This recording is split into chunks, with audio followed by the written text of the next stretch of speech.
Hello everyone, welcome back. So this is the last question of the exercise 2.5 and the question is question number 16. इसके बाद हमारी exercise 2.5 complete हो जाएगी और इसी के साथ चैप्टर 2 भी कंप्लीट हो जाएगा. तो क्वेश्चन क्या है? What are the possible expressions for the dimensions of cuboids whose volume are given below? The first part is volume is equal to 3x square minus of 12x. अब देखिए जैसे हमने 15th क्वेश्चन में किया था, हमने पॉसिबल एक्सप्रेशंस निकाले थे लेंथ और ब्रेड्थ की रेक्टेंगल का एरिया हमें गिवन था. ठीक है, अब यहाँ हमें वॉल्यूम गिवन है किसका? क्यूबॉइड्स का. अब क्यूबॉइड का जो वॉल्यूम होता है वो किसके इक्वल होता है? Length multiply by breadth multiply by height. ठीक है, क्योंकि पॉसिबल एक्सप्रेशंस जो है हमें किसके निकालने हैं? इनकी डायमेंशंस के. क्यूबॉइड की डायमेंशन कैसे मेजर करते हैं? लेंथ ब्रेड्थ और हाइट से, क्योंकि वो 3D में होता है. ठीक है, तो हमारे पास हाइट भी आ जाती है. तो एक्चुअली में हमें क्या करना है? हमें इस एक्सप्रेशन को फैक्टराइज करना है. ठीक है, फैक्टर्स में लिखना है इसको, और जो फैक्टर्स बनेंगे वो क्या आ जाएंगे? लेंथ ब्रेड्थ एंड हाइट, जो पॉसिबल एक्सप्रेशंस हो सकते हैं. एग्जैक्ट नहीं, पॉसिबल. तो अब देखिए ये भी अगेन हमारे पास क्वाड्रेटिक इक्वेशन है, सो क्वाड्रेटिक पॉलिनोमियल है, क्योंकि हमारे पास जो हाईएस्ट पावर है किसी भी एक एक्स की जो कि वेरिएबल है वो क्या है? 2. अब देखिए इस फर्स्ट पार्ट के अंदर हमारे पास जो टर्म्स है, नंबर ऑफ टर्म्स इज 2. ठीक है, नंबर ऑफ टर्म्स आर 2. अब 2 टर्म्स है, इसका मतलब क्या है? जो हमने मेथड करते थे हम सेपरेटिंग द मिडिल टर्म, उसकी हेल्प से हम फैक्टर्स जो बनाते थे वो तो यहाँ नहीं बना पाएंगे. तो हम देखते हैं इस क्वेश्चन को कैसे सोल्व करना. ठीक है, क्या है हमारे पास? 3x का स्क्वायर माइनस ऑफ 12x है. तो देखिए इन दोनों में से क्या 3 और x कॉमन आ रहे हैं. ठीक है, तो क्या ले सकते हैं? 3 और x को हमने कॉमन आउट निकाल लिया. ठीक है, क्या बचेगा अंदर? x minus 3 4 12.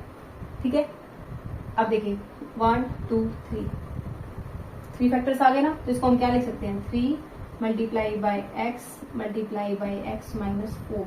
तो इसमें से एक जो है वो लेंथ हो जाएगी, दूसरी ब्रेड्थ और तीसरी हाइट. ठीक है, तो हमने क्या किया? जो हमारे पास गिवन वॉल्यूम था उसको हमने क्यूबॉइड की डायमेंशंस के पॉसिबल जो एक्सप्रेशंस बन सकते थे उसमें हमने इसको राइट डाउन कर दिया. ठीक है, इसका सेकंड पार्ट करते हैं. वॉल्यूम हमें गिवन है 12ky square plus 8ky minus of 20k.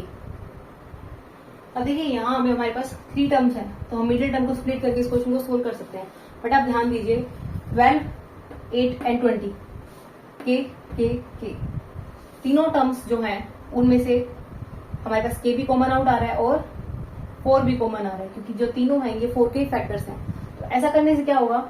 आप इसको डायरेक्ट ऐसे भी सोल्व कर सकते हो कि 20 को 12 से मल्टीप्लाई करके आप फैक्टर्स को फाइंड आउट कर सकते हो, तब भी आप सोल्व कर सकते हो.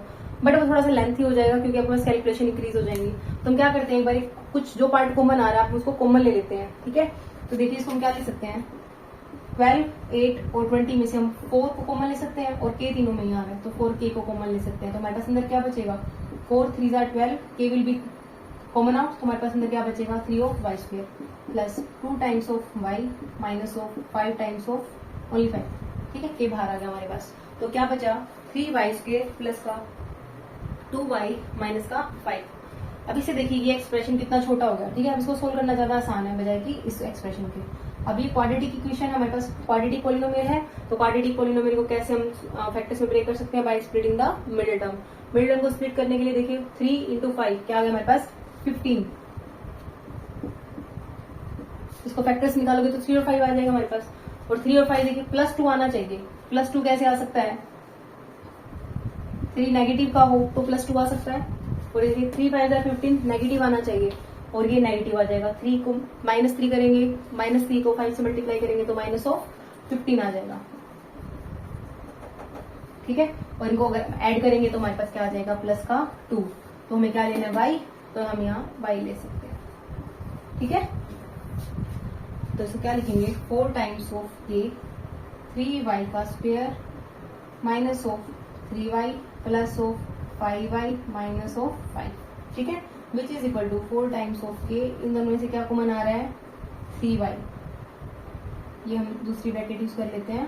तो अंदर क्या बचेगा हमारे पास? y माइनस 1 प्लस यहाँ से 5 कॉमन आ रहा है, अंदर क्या आ जाएगा? y minus 1. ठीक है, तो इसको क्या लिख सकते हैं? 4 times of k 3y plus का 5 एंड y माइनस 1. तो हमारी जो पॉसिबल एक्सप्रेशंस हैं डायमेंशंस के क्यूबॉइड के वो क्या आ गया? 4k 3y प्लस 5 और y माइनस 1. तो इन तीनों में से एक हमारे पास हो जाएगी लेंथ, दूसरी breadth and third will be the height of the cuboids. I repeat, these are the possible expressions. So इसी के साथ आपका सेकेंड चैप्टर भी कंप्लीट हो गया है. मिलते हैं नेक्स्ट वीडियो में नेक्स्ट चैप्टर के साथ. अगर आपको वीडियो पसंद आई है तो please do like, subscribe and share. Thank you.